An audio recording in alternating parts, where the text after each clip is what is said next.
जय हिंद साथियों, आपका अपने प्यारे YouTube चैनल आपन राम नगरी में ढेर सारा स्वागत है। साथियों, पिछली वीडियो में हम लोग बाबा साहब डॉक्टर अम्बेडकर के प्रारंभिक जीवन में के बारे में एवं उनकी प्रारंभिक शिक्षा दीक्षा एवं बाल्यकाल की चर्चा कर रहे थे। उनकी माता रमाबाई के साथ शादी का होना, शादी के उपरांत फिर शिक्षा दीक्षा ग्रहण करने के उद्देश्य से कठिन संघर्ष करते हुए उनका लंदन जा कर के उच्च डिग्री ग्रहण करना, बाबा साहब के लंदन में रहने के दौरान घर पर हुई परेशानियों से माता रमाबाई का सामना होना, काफ़ी परेशानी का सामना करना, लंदन से वापस आने के बाद उनके द्वारा किए गए और आगे के संघर्षों के बारे में, बहुत ही कम उम्र में थोड़े थोड़े समय बाद 2 पुत्र एवं 1 पुत्री का आश्रम चले जाना, बाबा साहब के सर्वाधिक प्रिय पुत्र राजरतन, जिनको बहुत चाहते थे, बहुत प्रेम करते थे, उनका भी असमय चले जाना, किस प्रकार से पूरे परिवार को तोड़ देता है। जहां बाबा साहब समाज के लिए, लोगों के लिए संघर्ष कर रहे थे, पढ़ाई लिखाई एवं अन्य जागरूकता कार्यक्रम चला रहे थे, वह उन्हें घरेलू परेशानियों से भी जूझना पड़ रहा था। पिछली वीडियो में हमने चर्चा की कि किस तरीके से सन 1934 में बम्बई के एक सरकारी लॉ कॉलेज में बाबा साहब प्रोफेसर हुए और करीब साल भर बाद उसी कॉलेज में प्रिंसिपल हो गए, तो थोड़ा आमदनी का अच्छा हिसाब बन गया, जिसके चलते बम्बई के दादर में ही एक अच्छा बड़ा मकान बना लिए, जिस मकान का नाम राजगृह रखा गया। किंतु दूसरा दुखद पहलू ये है कि माता रमाबाई की तबीयत लगातार बिगड़ती जा रही थी और वह उस विशाल भवन राजगृह में रहने का सुख नहीं भोग पाईं। अचानक माता रमाबाई 27 मई 1935 को इस दुनिया को छोड़कर चली गईं। पिछली वीडियो में हम लोगों ने यहाँ तक चर्चा की थी। आज आगे की चर्चा में हम लोग ये बात करेंगे कि किन परिस्थितियों में बाबा साहब को अपना पुनर्विवाह करना पड़ा, वो कौन थी जिनके साथ बाबा साहब ने पुनर्विवाह किया, क्या ऐसी परिस्थिति बनी, क्या ऐसी परेशानियां आई। आइए हम लोग उसी पर चर्चा करते हैं। अपनी जीवन संगिनी रमाबाई के देहावसान के बाद डॉक्टर अम्बेडकर 13 वर्ष तक अकेले विधुर के रूप में जीवन व्यतीत किए।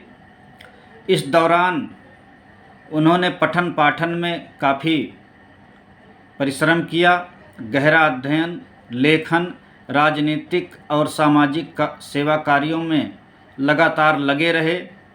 इस प्रकार इस समय में, पूरे समय में उन्हें कभी भी पुनर्विवाह करने का ख्याल नहीं आया।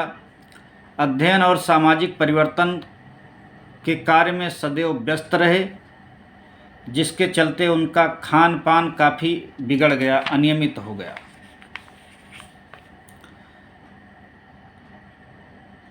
सामाजिक कार्यों में इतना लगे रहते थे कि अपना खाना पीना भी ध्यान नहीं देते थे। उनकी कोई कुशलता से देखभाल करने वाला भी नहीं था, कोई चिंता फिक्र करने वाला भी नहीं था।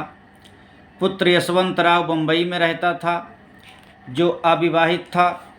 इस कारण वह मधुमेह, उच्च रक्तचाप, न्यूराइटिस तथा एथराइटिस एथराइटिस का मतलब जोड़ों के दर्द नामक खतरनाक और असाध्य बीमारी की गिरफ्त में आ गए।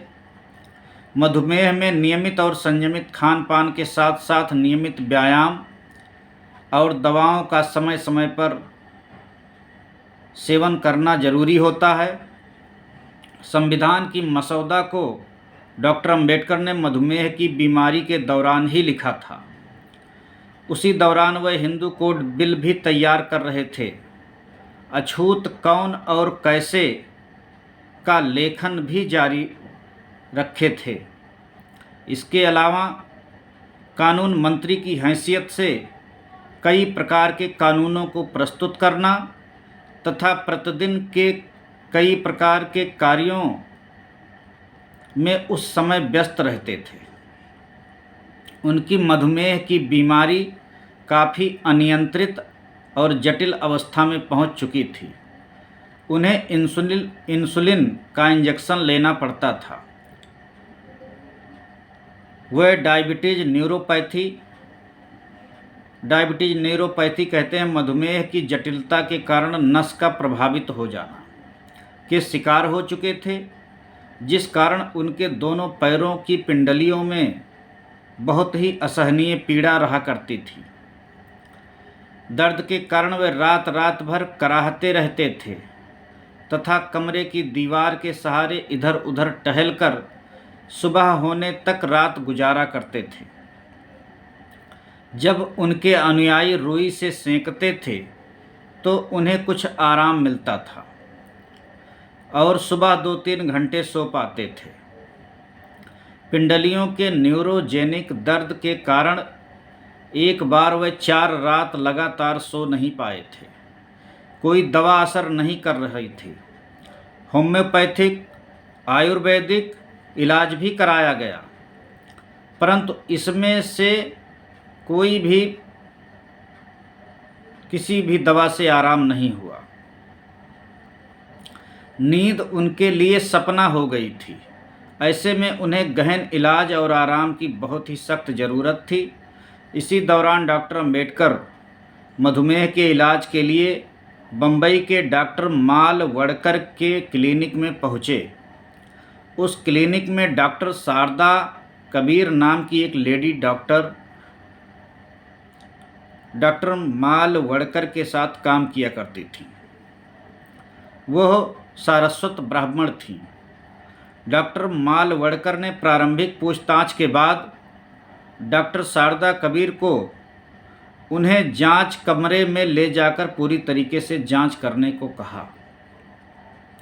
प्रथम जांच के दौरान डॉक्टर शारदा ने डॉक्टर अंबेडकर को बताया कि उन्हें diabetes, high blood pressure, neuritis और एथराइटिस जैसी कई असाध्य बीमारियों ने एक साथ जकड़ रखा है। इस प्रकार डॉक्टर अंबेडकर का बम्बई स्थित डॉक्टर मालवड़कर के क्लिनिक में आना जाना शुरू हो गया। ऐसे ही एक मुलाकात में डॉक्टर शारदा ने डॉक्टर साहब से उनके खान पान और परहेज के संबंध में पूछा। जवाब में बाबा साहब ने कहा कि डॉक्टर, ये सब तो ठीक है, लेकिन मेरे घर में कोई महिला नहीं है, मैं तो एकदम अकेला हूँ। तब यह सब मेरे खान पान और परहेज के बारे में किससे बात करूँ। डॉक्टर साहब की इन बातों को सुन करके डॉक्टर शारदा के मन में सहानुभूति उत्पन्न हुई। उन्होंने अपनी किताब में लिखा है कि इन बातों को सुनकर मेरे अंदर का डॉक्टर जाग गया। जब भी डॉक्टर अंबेडकर इलाज के लिए बम्बई आते थे, डॉक्टर शारदा उनका काफ़ी ख्याल रखती थी। वह न केवल कुशलतापूर्वक जांच और इलाज, बल्कि इलाज के दौरान उनके लिए भोजन का भी प्रबंध करती थी। डॉक्टर शारदा कबीर की भोजन व्यवस्था और इलाज से डॉक्टर अंबेडकर काफ़ी प्रभावित थे। एक बार डॉक्टर शारदा ने डॉक्टर साहब से कहा कि आपकी सेहत नाजुक है, उपचार और परहेज ज़रूरी है, इसलिए आप अगर चाहें तो मैं 2-3 महीने के लिए आपके बंगले में रहकर आपकी देखभाल कर सकती हूँ। तब बाबा साहब डॉक्टर अम्बेडकर ने उत्तर दिया कि मैं एकदम अकेला हूँ। मैं अकेला आदमी और एक जवान सुंदर डॉक्टर देखभाल कर रही है।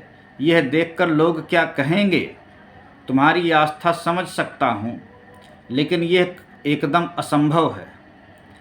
इस प्रकार डॉक्टर मालवड़कर के क्लिनिक में डॉक्टर अम्बेडकर और डॉक्टर शारदा कबीर एक दूसरे के निकट आए।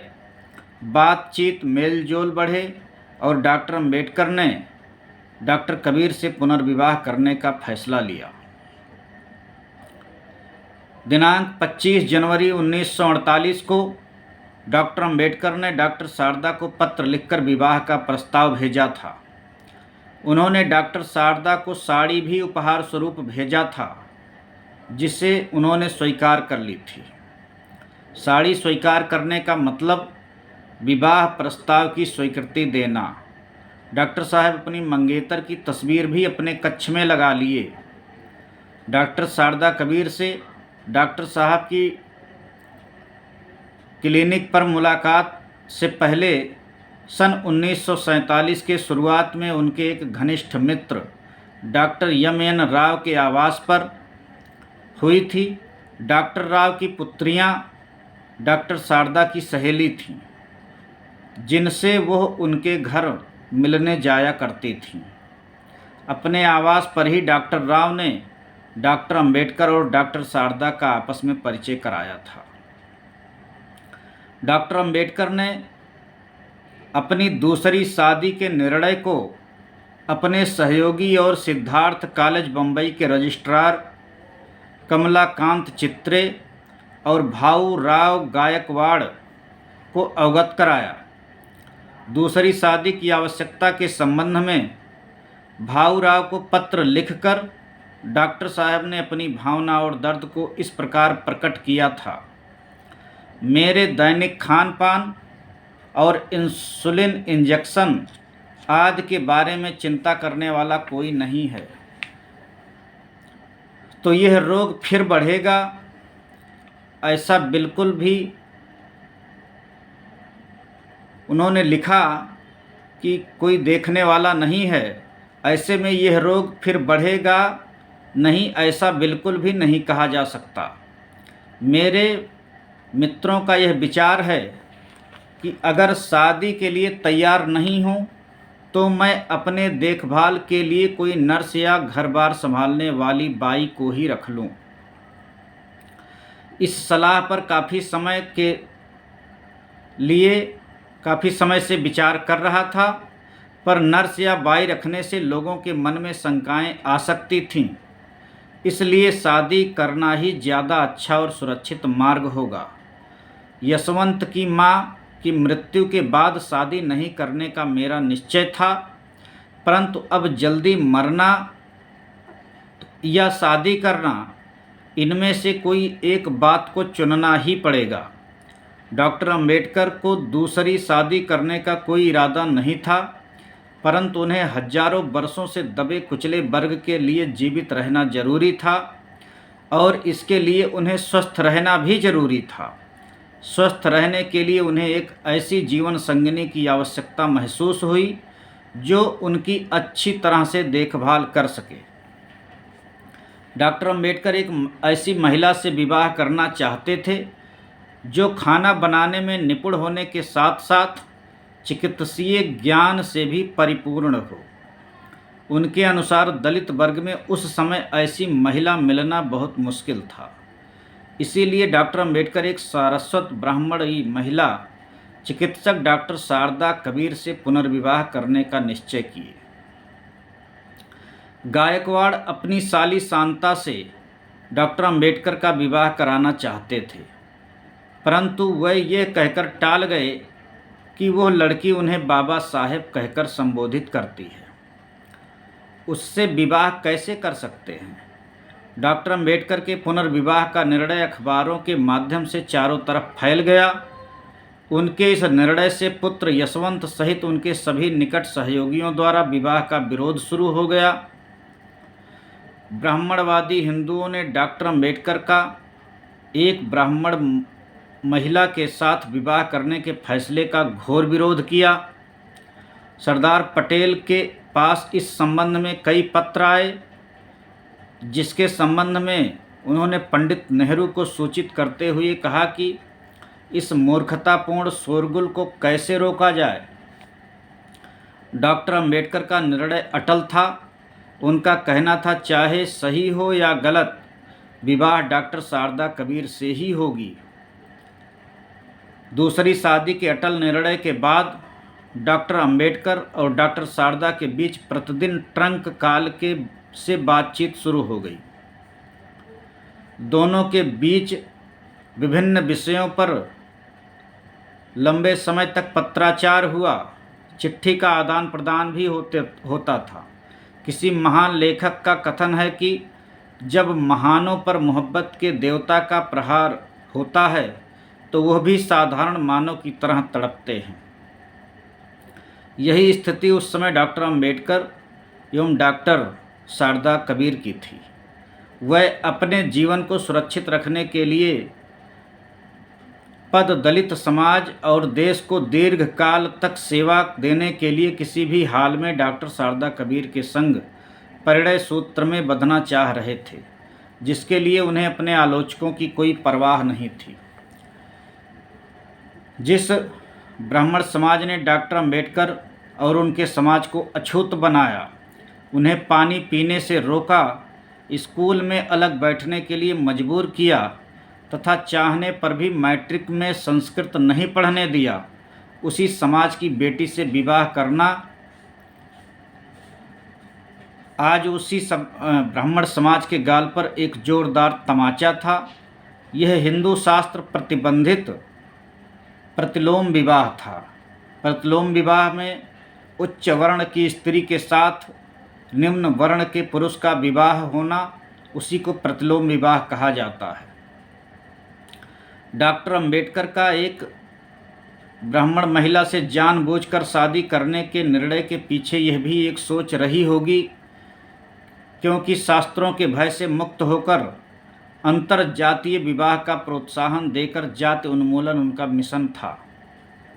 विवाह 15 अप्रैल 1948 को दिन के 2 बजे दोपहर में डॉक्टर अंबेडकर के सरकारी आवास नंबर 1 हार्डिंग एवेन्यू नई दिल्ली स्थित सिविल मैरिज एक्ट द्वारा संपन्न हुआ। विवाह के समय डॉक्टर अंबेडकर की उम्र 57 वर्ष और डॉक्टर शारदा कबीर की उम्र 40 वर्ष थी। दिल्ली के deputy commissioner MS Randhawa marriage registrar के रूप में मौजूद थे। इस प्रकार डॉक्टर अंबेडकर और डॉक्टर शारदा कबीर दाम्पत्य सूत्र में बंध गए। डॉक्टर अंबेडकर के जीवन में डॉक्टर शारदा का प्रवेश उस समय हुआ जब डॉक्टर अंबेडकर 18-20 घंटे परिश्रम कर संविधान का मसौदा लिख रहे थे। विवाह समारोह में केवल 16 व्यक्ति मौजूद थे। विवाह के उपरांत डॉक्टर शारदा कबीर का नाम बदलकर डॉक्टर सविता अंबेडकर रख दिया गया। डॉक्टर साहब अपनी नई जीवन संगिनी को प्यार से शुरू कहकर पुकारते थे। डॉक्टर सविता साहब को बाबा साहब को अति आदर और प्यार से राजा, करोड़ों दलितों के दिलों के राजा कहती थी। डॉक्टर अंबेडकर के अनुयायी डॉक्टर सविता को अदब से माई जी कहकर संबोधित करते थे।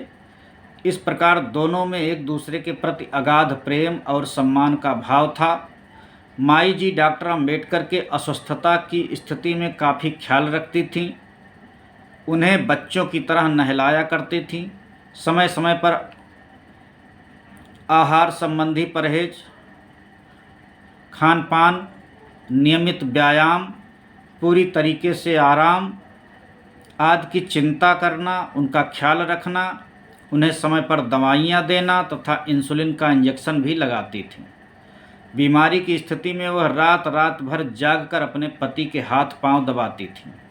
रात रात भर अध्ययन लेखन करने के कारण बाबा साहेब सुबह 7:30 से 8 बजे तक सोते रहते थे। ऐसी हालात में माई जी चाय बनाकर तथा ट्रे में सजाकर उनके शयन कक्ष में प्रस्तुत होती थीं तथा कप में चाय डालकर उन्हें पिलाती थीं। उन्हें बेड टी पीने की आदत थी। जब डॉक्टर अंबेडकर का संविधान सभा अथवा मंत्रालय जाने का समय होता तो माई जी उन्हें तैयार होने में सहयोग करती। वो शर्ट पहनाती, शर्ट का बटन लगाती, कोट पहनाती तथा कोट का बटन लगाती थीं। कार में बैठने के लिए कार का दरवाज़ा माई जी ही खोलती थीं तथा उन्हें बैठने के बाद कार का दरवाज़ा बंद करती थीं। जब तक कार गेट के बाहर नहीं हो जाती वो पोर्टिको में खड़ी रहती थीं। वापस आने पर वह पुनः शर्ट और कोट डॉक्टर साहब के बदन से उतारती थीं। इस प्रकार डॉक्टर शारदा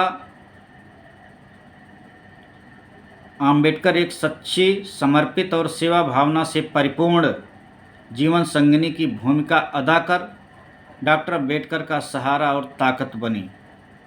बाबा साहब के सन 1956 में परिनिर्वाण होने के बाद माई जी 47 साल तक वैधव्य जीवन जीने के बाद सन 2003 में मृत्यु को प्राप्त हुई। डॉक्टर अंबेडकर के कुछ निकट सहयोगियों ने माई जी, जिनका नाम बाबा साहब ने बाद में सविता अंबेडकर रखा था, पर उनके ठीक से देखभाल न करने तथा उनकी मृत्यु का कारण बनने का आरोप मढ़ते हैं, परंतु यह सही नहीं है। डॉक्टर सविता अंबेडकर ने सामाजिक लांछनों की परवाह न करते हुए डॉक्टर अंबेडकर से विवाह प्रस्ताव को स्वीकार कर न केवल वर्ण व्यवस्था, जाति व्यवस्था तथा ब्राह्मणवादी समाज पर करारा प्रहार भी किया था, बल्कि एक महानायक की ज़रूरतों की कसौटी पर खरा उतरने का सार्थक प्रयास भी की थी। वह दलित पैंथर, आरपीआई, भारतीय बौद्ध महासभा के कार्यक्रमों में निरंतर भाग लेती थीं, किंतु आरएसएस और कांग्रेस के कार्यक्रम में कभी नहीं गईं। सबसे बड़ी बात तो यह है कि उन्होंने डॉक्टर अंबेडकर के साथ हिंदू धर्म को त्याग कर बौद्ध धर्म को अपना लिया और मृत्यु पर्यंत बौद्ध जीवन व्यतीत किया। बाबा साहब डॉक्टर अंबेडकर के परिनिर्वाण के बाद माई जी को पंडित नेहरू द्वारा राज्यसभा का सदस्य बनाने का प्रस्ताव आया, किंतु उन्होंने इसे ठुकरा दिया। उनके अनुसार राज्यसभा का सदस्य बनने का मतलब कांग्रेस के इशारों पर चलना था, जो उन्हें कतई स्वीकार नहीं था। इस प्रकार डॉक्टर सविता अंबेडकर चिर विधवा का जीवन जीते हुए भी अपनी क्षमता और साधन के अनुसार डॉक्टर बाबा साहब अंबेडकर के कारवां को आगे अग्रसर करने के लिए निरंतर प्रयास करती रहीं, लेकिन वे कभी ना बिकीं और ना ही विचलित हुईं। यह कहना अतिशयोक्त नहीं होगा कि डॉक्टर अंबेडकर के जीवन में त्याग की मूर्ति की प्रतीक डॉक्टर सविता अंबेडकर की ठीक वैसी ही भूमिका थी जैसे कि गौतम बुद्ध के जीवन में यशोधरा की। साथियों, ये हम लोग डॉक्टर बाबा साहब अंबेडकर के पुनर्विवाह के बारे में, उनके अस्वस्थ रहने के दौरान वो किन बीमारियों से ग्रसित थे, उसके बारे में चर्चा कर रहे थे। आप वीडियो को ध्यानपूर्वक सुनिएगा एवं अपना विचार, अपना अनुभव कमेंट बॉक्स में ज़रूर साझा करिएगा। साथियों, अगर आपको वीडियो अच्छी लगे तो लाइक करिएगा, कमेंट करिएगा, शेयर करिएगा। बहुत बहुत धन्यवाद।